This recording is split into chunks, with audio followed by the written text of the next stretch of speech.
오늘 우리가 읽은 요한복음 말씀은 빛에 대한 말씀입니다. 사진을 한 장 보겠습니다. 이것은 겨우내 얼어붙었던 땅에서 돋아난 새싹이죠. 어떻게 겨우내 얼어붙었던 땅에서 새싹이 돋아날까? 햇빛 때문이라고 합니다. 이어서 이것은 한겨울 눈이 많이 내린 속에서 피어난 꽃, 무슨 꽃이죠? 동백꽃. 어떻게 저렇게 추운 겨울날 눈이 온 상태에서 빨간 꽃이 피어날 수 있을까? 빛 때문이라고 합니다. 이번에는 과일이죠. 뭐죠? 사과입니다. 이것은 캘리포니아에서 나는 사과인데 아주 유명한 사과라고 그래요. 이곳 사과가 유명한 이유는 특별히 이 지역적으로 빛이 많이 비춰지는 곳에서 자랐기 때문이라고 그래요.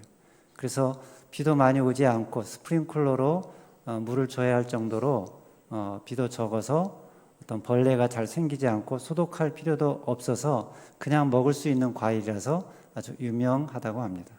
이렇게 겨우내 얼어붙은 땅에서 눈 속에서도 그리고 벌레도 없을 정도로 꽃이 식물이 열매가 맺혀지는 것은 다 빛 때문이라고 해요.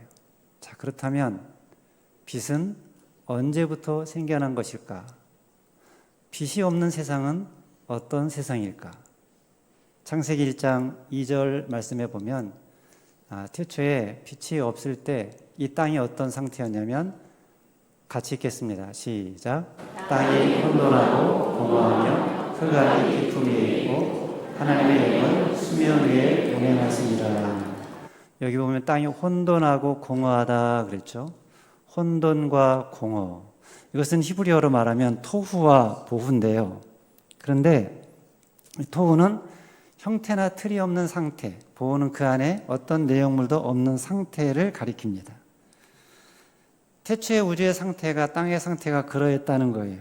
사실 그때는 우주라는 공간 개념도 없었을 거예요. 하나님은 우주, 공간의 개념을 뛰어넘으시는 분이시기 때문이죠. 그야말로 인간의 개념 이해로는 알 수 없는, 이해할 수 없는 아무것도 없음의 상태, 그것을 혼돈과 공허의 상태라고 표현을 한 거예요. 영적으로 하면 영적인 상태, 우리의 영적인 상태가 바로 그렇다는 거예요. 하나님의 말씀으로 창조되기 전에 우리의 상태가 바로 이러한 혼돈과 공허와 흑암의 상태였다는 거예요. 더 나아가서 지금도 여전히 하나님을 알지 못하고 하나님을 믿지 못하는 불신자의 상태가 바로 혼돈과 공허의 상태라고 할 수 있습니다. 예레미야 4장 22절로 23절을 보면 그 이야기가 나오는데요.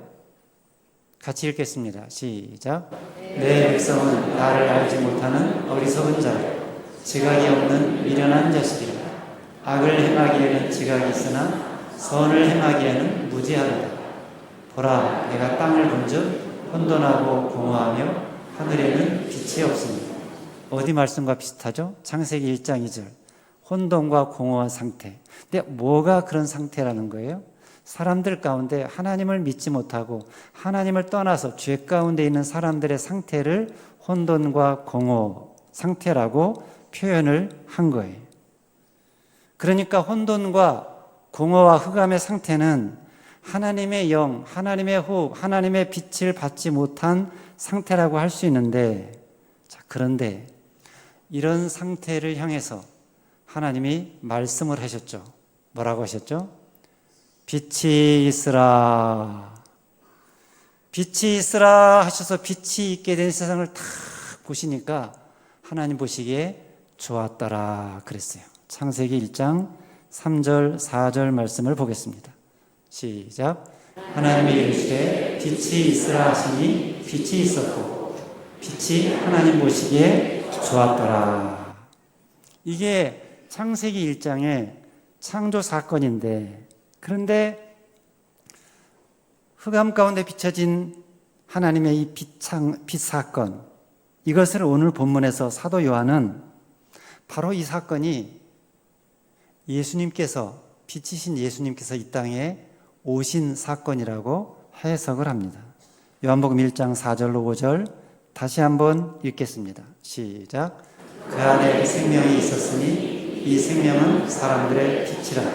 빛이 어둠에 비추되 어둠이 깨닫지 못하더라.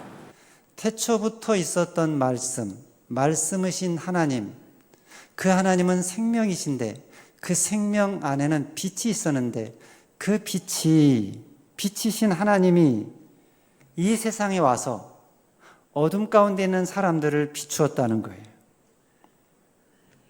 그러니까 혼돈과 공허와 흑암 상태에 있었던 이 땅에 빛이 있으라 말씀하신 하나님의 이 빛의 창조 사건은, 이 장면은 뭘 가리키고 뭘 예표하는지를 오늘 본문에서 요한이 새롭게 해석한 거예요. 말씀이신 예수님을 통해, 빛이신 예수님을 통해 혼돈과 공허와 흑암뿐인 사람들, 죄인들의 마음에 그분이 들어오셔서 어떻게 새 창조를 이루어 가시고 새 창조를 완성해 가시는지, 그런 하나님의 창조 역사, 구원 역사를 암시해주고 묘사해주고 힌트해주는 말씀이라는 것입니다. 그래서 요한계시록 22장 5절 말씀에 보면 그 창조가 되면, 창조가 완성이 되면 뭐가 없어지는가? 같이 읽겠습니다. 시작. 다시 밤이 없겠고 등불과 햇빛이 쓸데없으니 이는 주 하나님이 그들에게 빛이시니라. 그들이 세세토록 왕노릇 하리로다. 새하늘과 새 땅에서는 뭐가 없다고요? 밤이 없을 것이다. 뭐가 필요 없다고요? 등이 필요 없다는 거예요. 왜냐하면 하나님이 빛이시기 때문에. 그래서 창조기사에서 하나님이 빛이 있으라 하시자 아직 태양이 만들어지기도 전인데, 발광체가 만들어지기도 전인데, 그런데 빛이 쫙 비춰진 거예요. 여러분, 아직 발광체가 만들어지기 전에 그것이 없는 상태에서 나타난 빛, 이 빛은 어떤 빛이겠습니까? 여기서 쓰인 빛은 히브리어로 오르라고 하는데요, 에너지원, 능력이라는 의미를 가지고 있는 단어예요. 그러니까 우리의 모든 에너지의 원천, 생명의 능력이 누군가, 참 생명이신, 유일한 발광체이신, 생명의 원천이신 하나님이라는 거예요. 그래서 시편 36편 9절 말씀에 보면 주님을 뭐라고 표현했느냐? 생명의 원천이라고 표현했어요. 같이 읽겠습니다. 시작. 진실로 생명의 원천이 주께 있사오니 주의 빛 안에서 우리가 빛을 보리이다. 자, 여기 보면 두 빛을 얘기하죠. 첫 번째 빛은 빛의 원천, 생명의 원천이신 하나님 자신을 가리키고, 그리고 그 빛으로부터 흘러나와서 우리에게 생명력이 되고 있는 또 하나의 빛을 말합니다. 이 빛은 우리가 잘 알고 있는 발광체, 햇빛을 의미하는데, 이 빛 때문에 이 땅에 살고 있는 모든 생명들이 존재한다고 우리는 생각을 하는데, 그런데 아니라는 거예요. 이 빛 이전에 먼저 존재하고 있던, 그러니까 빛의 원천이신, 생명의 원천이신 분이 있는데 그분이 하나님이라는 거예요. 그러니까 창세기 창조기사에서 아직 발광체가, 태양빛이 만들어지기 이전에 식물이, 과일이, 채소가 자라났다. 그러니까 넷째 날 태양이 만들어지는데 발광체가, 셋째 날 이미 식물과 채소와 과일들이 자라났다라고 하는 것은 그 식물이 자라나고 소성되는 힘, 원동력은 태양빛 때문이 아니라 그 생명의 원천이신 하나님으로 말미암는다는 거예요. 식물은 본래 태양빛을 받아서 광합성 작용을 해야 비로소 자랄 수 있고 존재할 수 있는데, 그런데 태양이 창조되기 이전에 벌써 이미 식물이 자란다는 것은 진짜 그들을 살게 하고 존재하게 하는 힘은 따로 감추어져 있다는 것을 알 수 있죠. 그게 바로 감추어진 빛, 진짜 빛, 모든 만물을 생동케 하고 지키는 원천, 에너지원인데, 그분이 하나님이신데, 그분은 참 빛인데, 근데 요한은 그 빛이, 빛의 원천이신, 생명의 원천이신 분이 실제로 이 땅에 오셨다는 거예요. 그분이 누구라는 것입니까? 예수님이라는 거예요. 빛이신 예수님이 그렇다면 이 땅에 왜 오셨나? 어둠 가운데 있는 이 세상을, 이 세상에 살고 있는 죄로 어두워진 사람들을 밝게 비추어서 그들에게 생명을 주기 위해서 오셨다는 것입니다. 요한복음 1장 9절 말씀입니다. 시작. 참빛 곧 세상에 와서 각 사람에게 비추는 빛이 있었느니라. 이분은 그냥 빛이 아니라 한번 비쳤다가 사라지는 그런 빛이 아니라 진짜 빛이다. 빛의 원천이시다. 그분이 이 땅에 와서 사람들에게 빛을 비춰 주셨다는 거예요. 어둠 가운데 있는 인생들에게, 혼돈과 공허와 흑암뿐인 인생들에게 빛을 비춰주시는데, 빛을 비춰서 어떻게 하느냐? 어떻게 뭐로 사람들을 조명해 주느냐? 인간이 본래 어떤 존재인지, 하나님은 누구신지, 역사는 무엇이고 우주는 무엇이고 사람은 어디에서 와서 어디로 가는지 이에 대한 것을 명확하게 조명해 주신 거예요. 그런데 안타깝게도 어둠에 속한 사람들은, 어둠에 속한 죄인들은 그 빛을 이해하지를 못해요. 깨닫지를 못해요. 요한복음 1장 5절입니다. 같이 읽겠습니다. 시작. 빛이 어둠에 비추되 어둠이 깨닫지 못하더라. 깨닫지 못하더라. 깨닫지 못했다는 말은 빛이신 이 세상에, 빛이신 예수님이 이 세상에 왔는데, 빛을 비추는데, 그런데 사람들 마음이 너무나 어두워서 그 빛을 이해하지 못했다는 거예요. 깨닫지를 못했다는 거예요. 그래서 급기야는 예수님을 십자가에 못 박아 죽게 한 거죠. 그런데 여러분이 가진 그 성경, 깨닫지 못했다는 그 부분을 보면 거기에 번호가 써 있고 그 밑에 나뉘어지에 뭐라고 써 있죠? 이기지 못했다라고 표현되어 있죠. 이기지 못하더라. 그러니까 깨닫지 못했다는 말은 그 헬라어 원어가 카텔라벤인데요. 이기지 못하더라라고도 해석할 수 있다는 거예요. 그렇게 해석하면 무슨 말이 됩니까? 빛이 어둠에 비추되 어둠이 이기지 못하더라. 어둠이 더 이상 견디지 못하더라. 빛이신 예수님이 이 세상에 오시니까 빛이 없어서 세상을 덮고 있던 어둠이 더 이상 빛을 이기지 못하고 사라졌다. 그런 뜻입니다. 그래서 이후의 말씀은 어떻게 전개가 됩니까? 빛이신 예수님이 어떻게 세상을 비추시는지, 그래서 어둠은 어떻게 물러가게 되었는지, 그리고 마침내 어둠과 죽음의 권세를 이기신 예수님이 어떻게 부활하시는지, 그 부활에 초점을 맞춰서 말씀을 전개해 나가는 것이죠.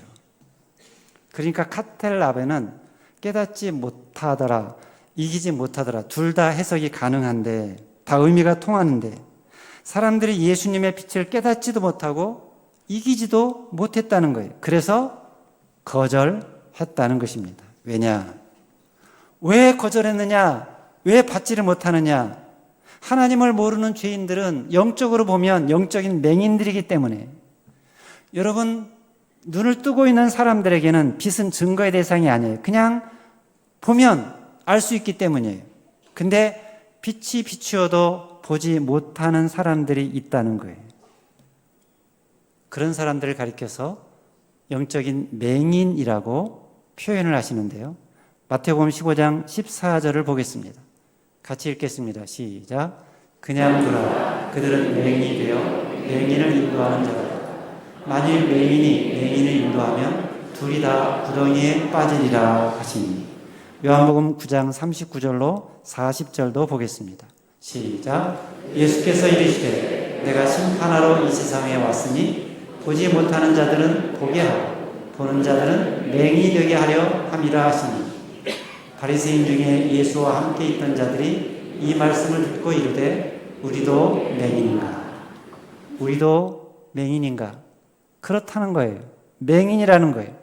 아담 이후로 이 땅에 태어난 모든 인간들은 죄로 인해서 빛이신 하나님을, 예수님을 전혀 알지 못하는 영적인 맹인들이 되었다는 거예요. 그런데 그 맹인들 중에서 한 무리를 택하시고 그들의 어둠을 몰아내시고 눈을 뜨게 하셔서 하나님을 알게 하시고 하나님을 깨닫게 하기 위해서 참빛이신 예수 그리스도를 이 땅에 보내신 거예요. 참빛인 예수님, 그 예수님은 맹인된 자들에게 하나님이 누구신지, 하나님의 뜻과 하나님의 계획과 하나님의 능력과 하나님의 성품이 어떠하신지를 잘 설명하셨는데 그 결과 그 설명을 듣고 빛을 알아본, 하나님을 알아본 자들이 생겨나는데 그들이 누구냐? 바로 성도들인 것입니다. 고린도후서 4장 6절 말씀을 같이 읽겠습니다. 시작. 어두운데 빛이 비치라 말씀하셨던 그 하나님께서 예수 그리스도의 얼굴에 있는 하나님의 영광을 아는 빛을 우리 마음에 비추셨느니라. 마음에 빛이 비치니까 그 빛을 받아서 깨달음이 생기고 이해가 생기고 알미 생기다 보니까 그렇구나. 그래서 그 빛이 마음에 임한 사람들은, 마음에 빛을 받은 사람들은 어떻게 되는가? 어떻게 됩니까? 마음이 밝아지고 마음이 환해지고 마음에 생기가 생기고 기쁨이 생기고 즐거움이 생기고 평안이 생겨납니다. 제자들이 그랬어요. 수가성 여인이 그랬어요. 삭개오가 그랬어요. 마리아가 그랬고 백부장이 그랬고 바울이 그랬고 고넬료가 그랬어요. 빛이신 예수님을 만난 사람들은 다 그렇게 변화되었어요. 누구나 자유를 얻고 안식을 얻고 평강을 얻었어요. 사랑하는 여러분, 여러분은 어떻습니까? 여러분에게는 그 자유가 있습니까? 그 기쁨이 있습니까? 그 평강이 있습니까? 아니면 아직도 어둠 속에서, 불안 속에서, 두려움 속에서 살아가고 있습니까? 혹시 아직도 여러분의 마음이 불안 가운데, 어둠 가운데, 두려움 가운데 있다면 속히 빛으로 나오시기 바랍니다. 참빛인 예수 그리스도를 마음에 모시기 바랍니다. 여러분, 내 삶이 아무리 힘들어도, 내 삶이 아무리 어려워도 빛이신 예수님께로 나오면 됩니다. 빛을 받으면 됩니다. 빛을 받지 않으면, 빛이 없으면 생명도 구원도 일어나지 않지만 빛이 있으면, 빛이 임하면 구원이 일어나고 치유가 일어나고 회복이 일어난다는 거예요. 빛이 비치면 그 어떤 것도 문제가 되지 않습니다. 빛이 임하면, 빛이 비추면 죽은 것이 살아나고 병든 것이 치유되고 모든 불안과 절망이 사라지고 완전한 치유와 기쁨이, 안식이 임하기 때문입니다. 그러므로 우리가 할 일은 무엇입니까? 다른 것이 아니에요. 빛을 받는 거예요. 생명의 빛을 받는 것입니다. 어디에 받습니까? 우리 마음에 받는 거예요. 하나님이 선포하신 빛이 있으라 하신 그 말씀을 우리 마음에 받는 것입니다. 내 마음이 어두운가? 어두우면 마음에 선포하는 거예요. 뭐라고요? 빛이 있으라. 우리 한번 따라서 해볼까요? 빛이 있으라. 내 마음이 두려운가? 선포하는 거예요. 내 마음이 어두운가? 내 마음에 절망이 있는가? 그 빛은 한 번 비쳤다가 꺼지는 빛이 아니라 태양이 꺼져도 영원히 존재하는 빛, 생명의 빛, 구원의 빛, 참빛, 그 빛이 있으라. 더 이상 눈에 보이는 빛, 눈에 보이는 발광체, 그런 거 찾아다니지 말고 잠깐 비추다가 사라질 그 빛을, 그 영광을 찾아다니지 말고 영원한 빛, 생명의 빛, 모든 빛의 근원이고 생명의 빛이신, 참 빛이신 예수님, 그 예수님을 마음에 모시고 살아가라는 것입니다. 늘 언제 어디서나 그 예수님을 보고 살아가라는 것입니다. 내 인생이 어둡다면, 내 마음이 어둡다면, 내 마음이 불안과 두려움이 있다면, 내 마음이 슬프다면, 근심스럽다면 어딘가 가서 누군가를 만나려고 하지 말고 누구를 바라보라는 것입니까? 빛이신 예수님을 바라보라는 거예요. 그러면 그 예수님을 바라보면 그 예수님의 빛이 그 마음에 비춰서 임해서 마음에 있던 어둠이 사라지고 근심이 사라지고 불안과 두려움이 사라지고 그 마음이 빛의 세상으로 변화된다는 거예요. 어둠 가운데 허랑방탕한 생활을 하던 한 청년이 있었는데 예수 믿고 변화되었습니다. 그래서 새로운 직업을 갖게 되었는데 가로등을 관리하는 일을 하게 되었어요. 그 일을 하고 있는 이 청년에게 한 친구가 찾아왔습니다. 자네 예수를 믿게 되었다지? 예수 믿으니까 어떤가? 재미가 있나?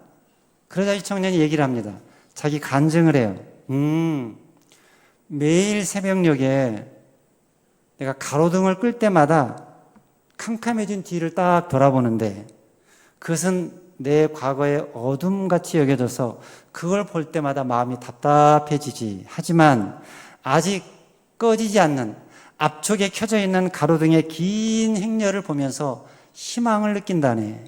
왜냐하면 그게 바로 내 미래의 모습이기 때문이지. 그러자 친구가 이렇게 조롱하며 말을 합니다. 이 멍청한 친구야, 마지막 등불이 꺼지면 그러면 어떻게 할 건데? 그러자 이 청년이 말합니다. 걱정하지 말게. 마지막 등불이 꺼지면 새벽녘이 밝아온다네. 그때는 더 이상 등불이 필요하지 않다네. 그렇습니다. 우리 삶에 아무리 짙은 어둠이 두려워져 있다 하더라도 참 빛이신 예수님을 만나면 됩니다. 참 빛이신 예수님이 있으면 됩니다. 그러면 곧 새벽이 되니까요. 예수님의 빛이 임하면 새로운 삶이 시작이 되니까요.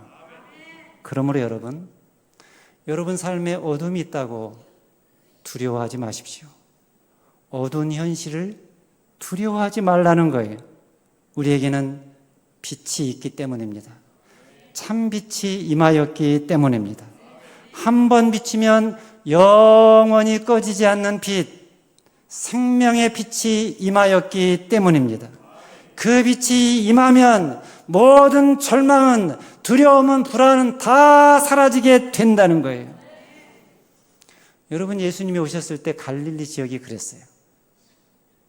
이스라엘의 변방 지역 갈릴리, 그곳은 지배를 받는 땅, 온갖 어려움이, 약함이 상존하는 곳, 깊은 절망이 서려있는 고통의 땅, 눈물의 땅, 어둠의 땅이었어요. 그런데 그 땅에 빛이 비추었습니다.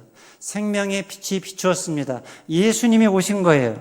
빛이신 예수님이 오시자 갈릴리는 더 이상 고통과 절망의 땅이 아니라, 흑암과 사망과 고통의 땅이 아니라 생명이 넘치는, 기쁨이 넘치는 새로운 땅이 되었습니다. 갈릴리만 그런 것이 아니에요. 어떤 땅이라도, 어떤 사람이라도 빛이 임하면, 빛이신 예수님을 만나면 절망이 사라지고 희망이 생기고 소망이 생기고 생기가 돋아난다는 거예요. 예수님이 진정으로 임하면 길이 보이고 소망이 생기고 기쁨과 행복의 인생으로 바뀌어진다는 것입니다. 저는 저와 여러분들의 인생이 바로 그런 인생이 되시기를 바랍니다. 빛이신 예수님으로 인해서 그분을 내 마음에 받음으로 인해서 먼저는 여러분의 마음이 빛의 세계가 되시기를 바랍니다. 환한 빛의 세상으로 변화되기를 바랍니다. 그래서 늘 기쁨이 있고 감사가 있고 만족이 있고 평안이 넘치는 삶의 주인공들이 되시기를 바랍니다. 그리고 나서는 그 빛을 다른 사람들에게 비춰주는 거죠. 반사하는 거예요. 증거하는 것입니다. 어떻게 드러낼까? 어떻게 증거할까? 빛의 삶으로, 빛 가운데 행하는 삶으로. 여러분, 빛 가운데 행하는 삶은 어떤 삶일까요? 내가 빛 가운데 있다는 것을 보여주는 삶은 어떤 삶일까요? 사랑하는 삶입니다. 요한일서 2장 7절로 11절 말씀을 한 절씩 교독하겠습니다. 사랑하는 자들아, 내가 새 계명을 너희에게 쓰는 것이 아니라 너희가 처음부터 가진 옛 계명이니 이 옛 계명은 너희가 들은 바 말씀이거니와 그의 명함으로도 참된 것이다. 이는 어둠이 지나가고 참빛이 벌써 비치니 빛 가운데 있다 하면서 그 형제를 미워하는 자는 지금까지 어둠에 있는 자요.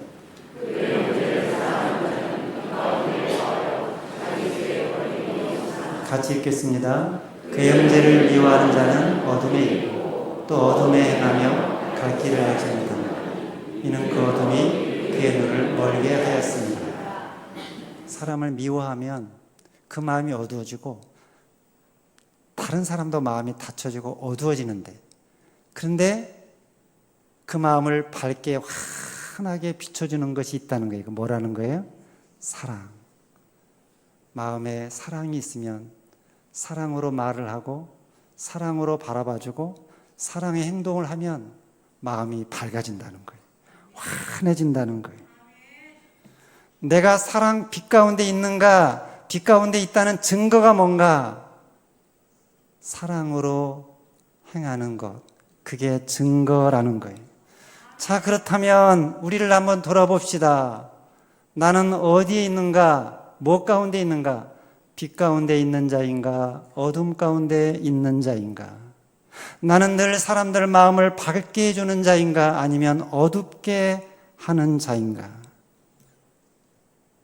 저는 저와 여러분들이 다 사람들을 밝게 해주는 사람들이 되시기를 바랍니다. 어떻게 하면 그렇게 된다는 거예요? 사랑하면, 사랑으로 하면 사랑의 빛이 확 비춰준다는 거예요. 우리가 그런 삶을 살기 위해서 해야 될 일은 다른 것이 아니에요. 사랑의 빛, 그 빛의 원천이신 예수님을 바라보는 것입니다. 세상이 어떠하든지 세상 바라보지 말고, 환경이 어떠하든지 환경 바라보지 말고, 사람들이 어떠하든지 사람들 바라보지 말고 예수님을 바라보라는 거예요. 예수님을 보고 예수님의 빛을 마음에 막 받아서 그 빛을 반사하며 살아가라는 거예요. 그러면 그때 나도 살고 상대방도, 다른 사람도 살아난다는 거예요. 빛을 간직하고 사는 것이 얼마나 중요한지를 가르쳐주는 한 일화가 있습니다. 과거에 기차와 마차가 함께 이용되던 시절에 미국에서 있었던 일인데요. 마차가 기차역에서 기차와 부딪혀서 마차에 타고 있던 일가족이 죽는 사건이 일어났습니다. 그 사건을 조사하기 위해서 조사관들이 파견됐어요. 건널목지기를 소환해서 묻습니다. 당신 그때 거기에 있었습니까? 예. 그때 등을 들고 있었습니까? 예. 그때 그 등을 경고의 표시로 흔들었습니까? 예. 다 예라고 대답했어요. 조사는 거기서 끝났습니다. 그것으로 마무리가 되었어요. 그런데요, 그 후 수십 년이 흘러 이 건널목지기에게 죽음이 임박했는데, 그가 임종 직전에 친구에게 한 고백으로 인해서 사건의 전말이 드러났습니다. 그때 조사관들이 내게 묻지 않은 것이 있어. 그들은 내가 들고 있던 그 등에 불이 켜져 있었는지를 묻지 않았다네. 당시 건널목지기가 위험 신호를 알리는 등을 들고는 있었지만 그러나 그 등에 불이 켜져 있지 않아서 일가족이 목숨을 잃었다는 것입니다. 바다의 등대도 그렇죠. 바다의 등대는 항해의 길잡이인 동시에 칠흑 같은 어둠 속에서 생명줄 역할을 하지만 그러나 불이 꺼진 등대는 암초로 돌변합니다. 교회도 마찬가지예요. 우리 삶도 마찬가지입니다. 우리가 빛을 잃어버리면 우리도 세상의 빛이 아니라 세상의 암초가 된다는 것을 알아야 합니다. 그래서 예수님께서 누가복음 11장 35절에서 말씀하셨죠. 같이 읽습니다. 시작. 예수의 빛이 어둡지 않는가. 한번 보십시오. 내 속에 있는 빛이 어둡지 아니한가. 내 마음이 어둡지 아니한가. 그래서 나만 아니라 다른 사람도 어둡게 하고 있지 않는가. 그렇다면 빛이신 예수님을 다시 모시라는 거예요. 그 예수님과 동행하라는 거예요. 그 예수님을 늘 바라보라는 거예요. 그래서 그 빛이 임해서 여러분 마음이 다시 한번 빛의 세상이 되게 하라는 거예요. 그리고 그 빛을 사람들에게 비춰주라. 절망과 어둠과 불안과 두려움 가운데 살고 있는 사람들에게 여러분 안에 임하신 예수님의 빛을 사랑으로 환하게 비춰주라는 거예요. 여러분을 보면, 여러분의 눈빛을 보면, 여러분이 하는 말을 들으면, 여러분의 행동을 보면 빛이 임하는 거예요. 마음의 위로가 되고 격려가 되고 따뜻함이 되고, 그래서 막 생기가 돋고 살맛이 나고 기쁨이 생기게 된다는 거예요. 그런 빛의 주인공들, 그런 빛의 주인공들을 살아가는 저와 여러분들의 인생이 되시기를 주님의 이름으로 축원합니다. 기도하겠습니다.